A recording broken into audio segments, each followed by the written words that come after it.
This is the K-12 Engineering Education Podcast for August 22nd, 2016.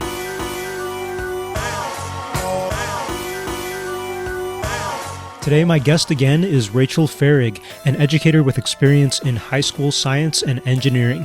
We're at a market in Austin, Texas, talking about empathy and the arts in engineering.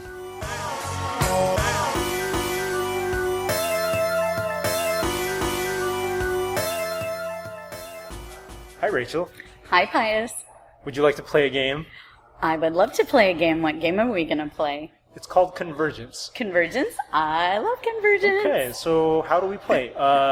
First, think of a word in your head. Don't say it out loud. Okay. And, I need to think of a word, too. My word is... Okay, I have a word. I have a word. All right, on the count of three, let's say it.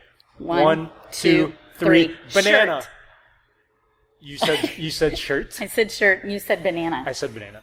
Okay. So what word is in between? Would go in between it? And shirt and but banana. But don't say it. Okay, I got it. I have it. I think I have a word. I think I have a word. All right, on the count of three. One, two, three. Yellow. Skin. Oh! All right, wait. Okay, I got my word. No. I don't. Okay, so you said yellow and I said skin. There's only one answer here. No. There are several answers. Okay, no, you're right. One of which is absolutely not politically correct. That's the one. Wait, all right. What? I don't know if I can be recorded saying can. this. Okay, all right, then I have a word. One, two, three. Asian. Yeah. Yes. Oh my God. So, you read my mind. Or you read my mind. Incorrect.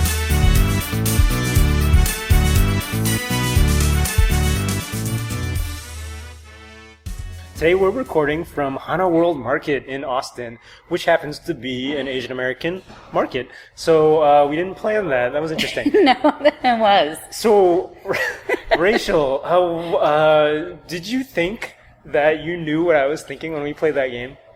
It's interesting. So we should state here that Pius is actually the one who taught me how to play Convergence. And we have played... I don't know, probably hundreds of times in all the time that we've been working together and presenting at conferences and things like that. And the very first time we played together, we found Convergence within, I think, 3 steps. Like now, apparently. Just like now. It wasn't always like that. Often, though, and it's so interesting because we've actually had this conversation about do our brains...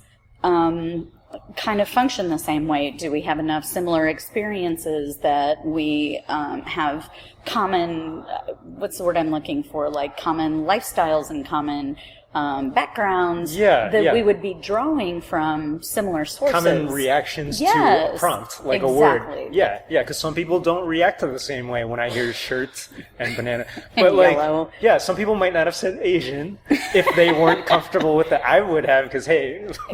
You are Asian. I'm Asian, in case you didn't realize. But, so the reason why I wanted to play that game is we have talked about how it can be a springboard to talking about empathy. Yes. It's a study in empathy, I think. And obviously it's a very superficial study because, that doesn't get deep into our emotions. What is empathy to you, Rachel? So empathy is really not just being able to recognize how someone feels or where they're coming from, but actually being able to put yourself in that place and truly understanding how a person reacts or why they do certain things or why their behavior is exhibiting itself a certain way, understanding and knowing and actually being able to identify with that on a personal, deeply fundamental level is empathy. And don't you think that engineers should have that? Oh my gosh, yes, they had better. And some of the examples that I can think of are, so for example, I drive a Jeep Cherokee, and I'm also not very tall. And it sometimes makes me wonder who exactly is designing the positionable seats in those sort of crossover SUV vehicles. It's not a gigantic car, but I shouldn't need to be a gigantic person to drive it. I don't know that the designer has a lot of empathy for small people. I'm just saying.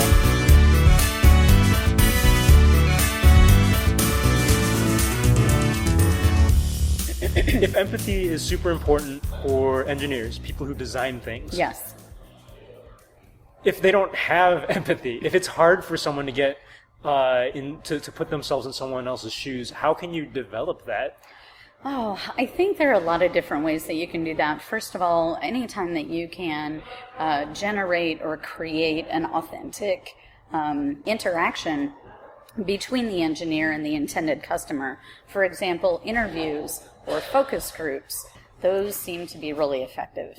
There's definitely research out there that I know of that says, yes, you make better products when you talk to your customers instead of just living on an island. If you're designing for, elderly people, then you probably should talk to them or observe them or read what they've written. There's even, personally work with them. Yeah. Go, yes.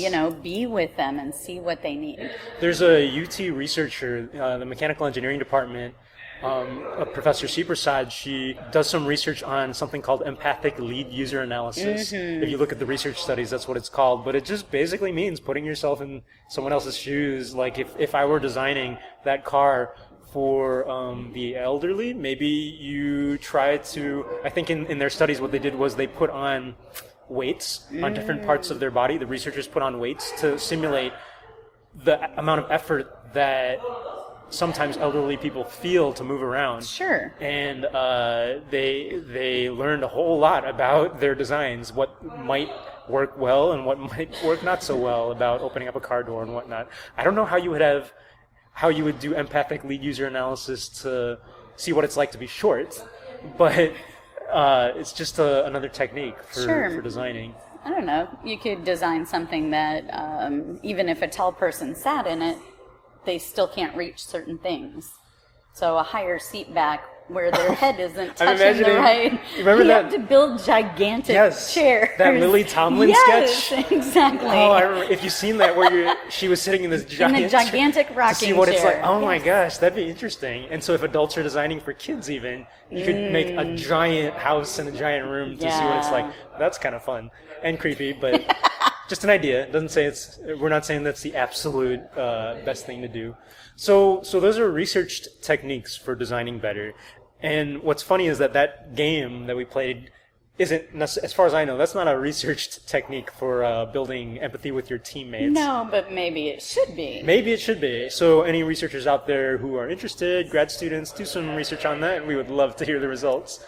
What that makes me think of, though, is that game comes from, as far as I learned it comes from theater. Mm-hmm. It comes from improv, it comes from theater, and because actors, they have to be able to respond to the people in the room, the people they're playing with, and be on the same wavelength, so to speak, with their team or their troupe. Absolutely. And you need to anticipate what's coming your way and be ready to react. So even beyond designing for customers, engineers can use empathy to interact with their teammates or collaborate better with their teammates better, just like people do in a play or in a show, just like actors do. And it reminds me that people always say STEAM is a big deal now. We should integrate arts with science, technology, engineering, and math. And theater is an art. Yes, it is. And maybe in schools you can integrate theater into engineering education somehow. STEM education with theater. What do you think about that? Is that weird? STEAM. It sounds weird with two sometimes. T's. Yeah, like why would an engineer who's good at math and science, supposedly, it's like why would theater help him out? And I could hear some people, like one part of me is going like, oh, that's so useless. And the high schooler in me is like, oh, why am I learning how to play these stupid games? And everything sucks. I'm a teenager. So what would you say to someone like that? Well, it's interesting. So even though I'm a STEM educator, I also have a background in theater and music. I had a vocal performance major in college as well. So on a personal level, I would just advocate for it because it's fun and you learn greater collaboration skills. You learn a lot about organization and planning and development and design and design even. Yes, Wow. set design, costume Yeah. design. You have to design the physical motions of the actors during the play.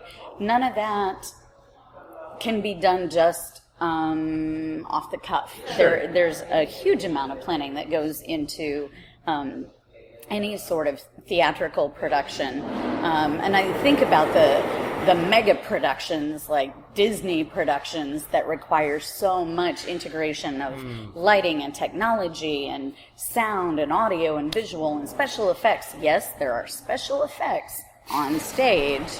And understanding how all of that technology works together with people and how the people enhance the technology as well.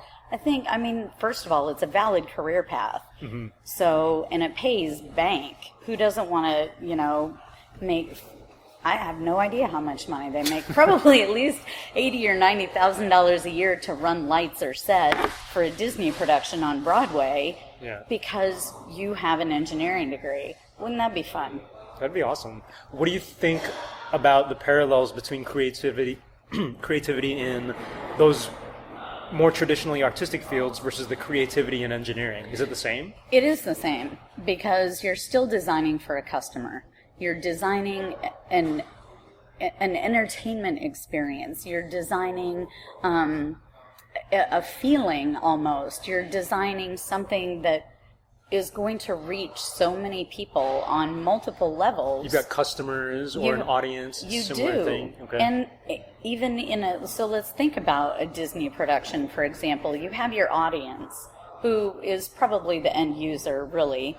But then you also have multiple levels of other people interacting with whatever it is you're designing. So there's a user a hands-on user interaction as well. So, for example, if you're the lighting designer and I'm the actor, I have to interact with whatever it is you're doing so that the end user sitting in the audience takes away a feeling or an understanding or an experience. Yeah. You're still designing toward a goal. You have a specification in some sense. That's what I hear.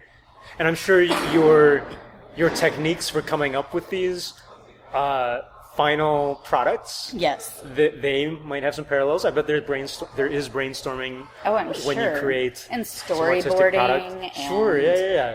And, that happens in engineering design firms all the time too. And none of this is occurring. You don't have one lighting designer who makes all of the decisions. These decisions are all made in teams. So the collaborative nature of it all is similar as well. Absolutely. And then probably some convergence. You have to come together for an ultimate, one common experience. It's funny because hopefully they'll converge without just winging it like we do in this game. But if nothing else, that game is a nice little icebreaker. It's fun. Yeah. So that's cool. It sounds like the arts, whether theater or more broadly, has applications to engineering in the classroom and out in industry. Yes. So that's awesome. You are an advocate for STEAM. I am a STEAM advocate. Are you an advocate for the acronym STEAM? STEAM. Science, technology, engineering, arts, and mathematics. I think it's overplayed, if you will. It's a cliche? A little bit. But I get it. And if more schools could pick up STEAM, as it were. People say that. I've never. It's a thing.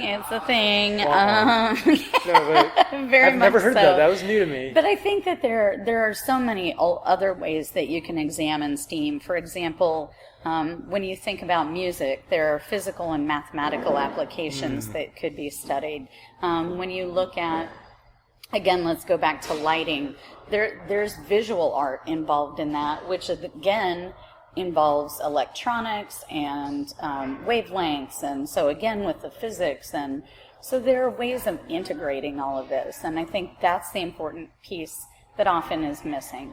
In this discussion, it makes me realize that a good summary of how the arts are related to engineering is that, number one, there's a lot of content in science and math and engineering that you can learn through the arts, Yes. which is important. But number two, like we said earlier, the arts, I've heard other people tell me, the arts help you understand other people and yourself. Yes. The emotions, the experiences, the history, and that itself, that empathy, is super important for doing engineering as well. Yes, absolutely. Wow. So the arts are important. They are super important. I wish we could just fund everything, Rachel. That would be awesome. Yeah.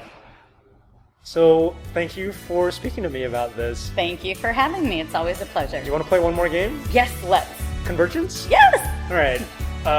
Okay, think about this real carefully. I'm gonna think about it. I'm gonna make it harder. Oh, okay. Just because I'm feeling weird. All right, let's challenge ourselves. Okay, I don't want to be cliche. I have a hard. word. Yep, I'm trying to get out of the podcast mode. Okay, I got a word. All right, I have my word. 1, 2, 2, 3. three. Rutabaga.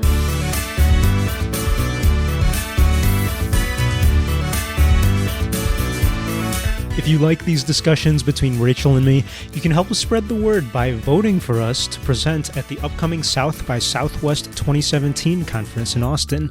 We proposed a workshop on improv for professional engineers and designers. That was for the South by Southwest Interactive Conference. And we proposed another session on electronic quilts and e-textiles in the classroom. That was for South by Southwest EDU. You can go online to panelpicker.sxsw.com/vote and search for my first name, Pius, Pius, to find our sessions. Also, this podcast now has a website. It's k12engineering.net. So if you share it with someone, you can just send them that link and it'll tell you where to find it on iTunes, SoundCloud, Facebook, and all that. Thanks for subscribing, reviewing, sharing, sending me feedback, and of course, for listening. 1, 2, 3, circle! Oh my gosh. The views expressed on this podcast are our own, and they are not necessarily the opinions of any schools or other organizations with which we might be connected. Our theme music comes from School Zone by the Honorable Sleeves. Our opening and closing music today is from William Henry Harrison High School Fight Song by Steve Combs. It's a long name. And both of those songs are used under a Creative Commons Attribution license. Yes, I got my word. Oh, I don't. In between basketball and trampoline. What is common? Well, I don't know, but maybe. 1, 2, 3. Harlem Jump! Globetrotters. Oh my god. Oh, they do you. That's actually a good one. Oh my gosh. My experience maybe didn't. Jump and Harlem Globetrotters. Well, okay, I got it. Yeah. I have no idea. Okay, no. Yeah? Well, maybe. 1, 2, 3. Slam dunk. Yeah, Yeah, there we go. Close enough. All right.